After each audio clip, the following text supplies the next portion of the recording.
गुरुर्ब्रह्मा गुरुर्विष्णू गुरुर्देवो महेश्वरा सद्गुरु साक्षात परब्रह्म तस्मै श्री सद्गुरुवे नमः। तर अशा तऱ्हेने माझी दिवसाची सुरुवात झालेली अशी सुंदर अशा देवपूजेने, आणि त्याच्यानंतर आपली काय संसाराचा गाडा असा चालतच राहणार आहे। श्रेयाचे पप्पा गेले होते ऑफिसला टिफिन घेऊन, ते काय मी शूट नाही केलं, पण आता थोडासा मोकळा वेळ मिळतो तर मग मी शूट सुरू करते। त्याच्यामुळे मग नंतर मी कुकरला, आज गुरुपौर्णिमा, त्याच्यामुळे श्रेयाच्या स्कूलमध्ये होतं गुरुपौर्णिमेचं सेलिब्रेशन, आणि त्यांना येल्लो कलरची थीम होती, म्हणजे त्यांनी टिफिनला येल्लो कलरचा टिफिन आणायचा होता, आणि त्याच्यामध्ये दिलं होतं की तुम्ही कॉर्न वगैरे असं देऊ शकता। लहान मुलं अशी कितीचं खातात नाही का, त्याच्यामुळे मग मी तिला कॉर्न असे उकडून दिले होते हळद मीठ टाकून, आणि त्याच्या सोबतच तिला जिलेबीसुद्धा दिली होती। तिला जिलेबी खूप दिवस झाले ती बोलत होती की मम्मी मला जिलेबी खायची वगैरे, आणि आज नेमका येल्लो कलरचा डे होता, त्याच्यामुळे म्हटलं की तिला जिलेबी अशी देऊयात। असा तिचं टिफिन रेडी आहे। त्याच्यानंतर मग तिला रेडी करायला घेतलं। तिच्याकडे येल्लो कलरचे पूर्वी कपडे होते, पण आता ते जरा छोटे होत होते, म्हणून मग मी जवळच्याच एका शॉपमध्ये गेली होती तिला येल्लो कलरचं टी शर्ट घेण्यासाठी, पण हेच मला मिळालं ते थोडंसं लेमन येल्लो कलरचं पण आहे, अगदी प्रॉपर येल्लो पण नाही आहे, आणि थोडंसं एक साईज मोठी पण आहे। तर असं म्हटलं की होईल पुढे, तिला मी मागून थोडंसं त्याला नंतर अल्टर करून दिलं, आता थोडंसं लूज दिसत आहे, नंतर ते झालं व्यवस्थित। नंतर तिने बाप्पाला जय जय केला, आणि नंतर मग मम्मीच्या सुद्धा पाया पडून घेतला, आणि अशी ती रेडी झाली आहे स्कूलला जाण्यासाठी। त्याच्यानंतर ती स्कूलला गेली, त्याच्यानंतर मग मला थोडासा आणि वेळ मिळाला, म्हणून म्हटलं पटकन आपण आपली देवपूजा उरकून घेऊया। मी अशी उपासनेला बसली होती। श्रेया असली ना की मला अशी निवांत ती उपासना करूनच देत नाही, ती गेल्यावरच मी करते, म्हणजे तिची मध्ये मध्ये लुडबुड नको, आणि मी माझी निवांत पूजा करून घेते। त्याच्यानंतर मग संध्याकाळचा टाईम झाला होता, श्रेया वगैरे आली होती, तिला खाऊ पिऊ घातलं, आणि गुरुपौर्णिमा आहे म्हणून म्हटलं की काहीतरी गोड करूया। त्याच्यामुळे गुलाबजामचं पाकिट माझ्याकडे आधीच आणलेलं होतं, म्हटलं हे कधी कामी यायचं, तर म्हटलं आज छान असे गुलाबजाम करून घेऊया। श्रेयाला पण माझ्या फार आवडतात गुलाबजाम। बोलता मी त्याच्यात एवढं दूध टाकलं ना की ते पूर्ण चिखल झाला, की आता हे कसं मळू असंच मला प्रश्न पडला होता। गुलाबजामचं पीठ मळताना ना हळूहळू थोडं थोडं दूध टाकावं लागतं, म्हणजे ते ॲब्झॉर्ब करून घेतं। आता हे एकदाच माझ्याकडनं ओतलं गेलं, त्याच्यामुळे हे मला मळताना खूप कष्ट घ्यायला लागले, आणि फायनली ह्याचा एक डो बनून झालेला आहे, डो, आणि मग असं छान असं पीठ तयार झालेलं आहे। आणि मग मी मस्त म्हणजे एकदम मऊसूत झालं, म्हणजे मला त्याला गुलाबजाम वळताना आणि काही कष्ट घ्यायची गरजच नाही पडली, इझिली छान असे मस्त माझे गुलाबजाम वळले गेले। नाहीतर एरवी कसं व्हायचं, मी पीठ मळून घेतलं ना की हातावर आणि परत ते मळून घेऊन मग त्याचे गुलाबजाम बनवायची। तर आज मला तसं काहीच करायला नाही लागलं, फक्त गोळे केले, गोल तोडून घेतला आणि फक्त त्याला आकार दिला की बस झाले माझे गुलाबजाम रेडी।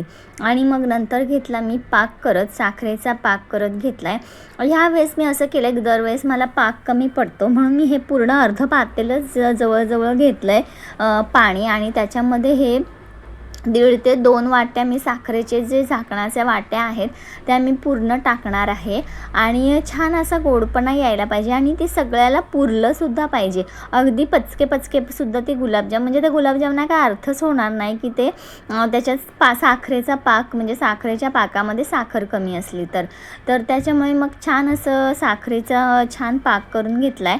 त्याच्यामध्ये मग मी वेलचीसुद्धा टाकले, आणि मस्त माझा पाक उकळते, म्हणजे थोडासा घट्ट करून घेतला, आणि मग बाकीचे गुलाबजाम वळायला सुरुवात केली। आणि मग असे बोलता माझे म्हणजे मी अर्धेकडे तळणार आणि मग करणार। आत्ता मी टाकते, मला वाटलं मी मगाशीच टाकली की काय, आत्ता मी वेलची पावडर टाकते। वेलची पावडरनी छान असा सुगंध येतो पाकाला। आणि मग तेल गरम करून घेतलं छान, आणि मग असे गुलाबजाम करताना ना ते मंद आचेवरच करावे लागतात, म्हणजे ते छान आतून फुलून पण येतात, आणि मग कच्चे पण राहत नाही। अगदी फास्ट गॅसवर केल्यावर काय होतं की मग ते जळून जातात, आणि मग फक्त वरचा भाग असतो तो फक्त एकदम त्याचा कलर बदलतो, आणि आतमध्ये कच्चापणा तसाच राहतो। त्याच्यामुळे अगदी स्लो गॅसवर, अगदी एकदम छान मंद गॅसवर तळून घ्यावे लागतात. एका टायमाला 10 ते 12 गुलाबजाम, म्हणजे जसं तेल असेल तसं मी एवढंच तेल घेतलं आहे. माझे 10 ते 12 अगदी आरामात तळून निघत होते गुलाबजाम. आणि मंद आचेवर करायचे होते, त्याच्यामुळे पुढे मधला वेळ पण होता. त्याच्यामुळे मी टाकेन तसे पुढच्या पिठाचे गुलाबजाम पुढे असं करत होती. त्याच्यामुळे मला जरा इझी जात होता आणि पीठ पण परत परत छान मळलंसुद्धा जात होतं. असे गुलाबजाम करायला मला फार आवडतं.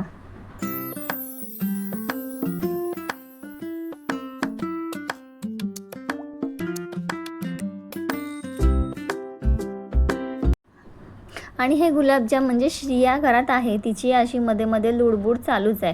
ती मध्ये येते, मी तिला म्हणते की तेलाचं काम चालू आहे बाबा, लांब राहा वगैरे, तरी तिचं चालूच आहे. आणि गुलाबजामचं पीठ तिने थोडंसं घेतलं होतं, त्याचा उपयोग तिने क्ले म्हणून केला, की क्ले कसा खेळतो तसं. कारण का ते क्लेसारखंच अगदी मऊसूत माझं पीठ झालं होतं गुलाबजामचं.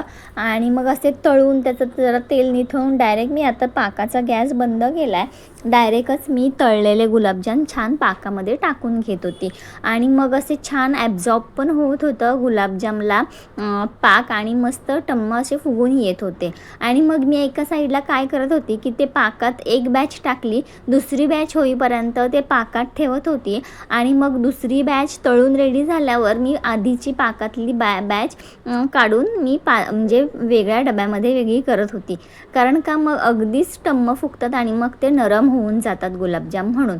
आणि आता छान मी 1-2 गुलाबजाम साईडला पण काढून ठेवलेत कच्चे.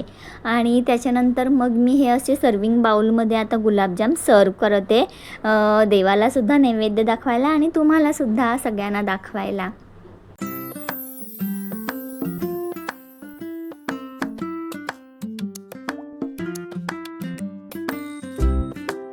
असे माझे छानसे असे गुरुपौर्णिमा स्पेशल गुलाबजाम झालेले आहेत.